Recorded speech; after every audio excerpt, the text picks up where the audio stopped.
बिस्मिल्लाहिर्रहमानिर्रहीम। अस्सलाम वालेकुम। मैं हूं ज़फ़िया खान। शामिल करते हैं हेडलाइंस।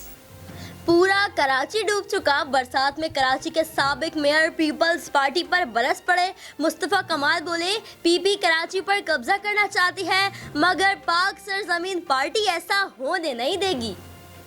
कराची में बादल आते रहेंगे और बारिश बरसाते रहेंगे।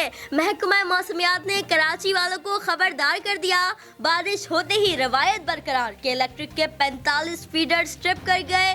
कराची में महकमा मौसमियात की पेशगोई से कहीं ज्यादा बरसात सबसे ज्यादा सरजानी में 170 मिलीमीटर रिकॉर्ड, नॉर्थ कराची में 88, नॉर्थ नाज़िमाबाद में 85 मिलीमीटर बारिश हुई। कराची से बादलों का प्यार आ रहे हैं लगातार, बरस रहे हैं मूसलाधार। पहला स्पेल हो या चौथा, शहर का हाल पहले जैसा शादमान।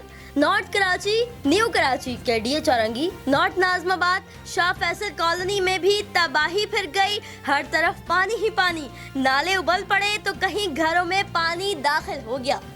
2 बजे पंजाब हुकूमत को ताना, 4 बजे कराची की बरसात ने सब कुछ खोल कर रख दिया। तर्जुमान सिंध हुकूमत गधे की तस्वीर लाए तो फिरदौस शमीम नकवी ने गधे का ही लक़ब दे दिया।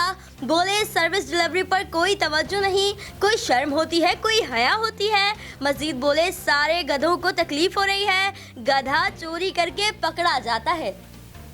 सरकारी क्वार्टर पर कब्जे 2 माह में ख़त्म कराएं। सुप्रीम कोर्ट ने सिंध हुकूमत को वार्निंग दे दी। कब्जे खाली, गैर कानूनी अलॉटमेंट मनसूख और मेरिट पर अलॉटमेंट का हुक्म दे दिया। फिल वक्त इतना ही। मजीद खबरों और अपडेट्स के लिए विजिट कीजिए हमारी वेबसाइट csnlive.tv।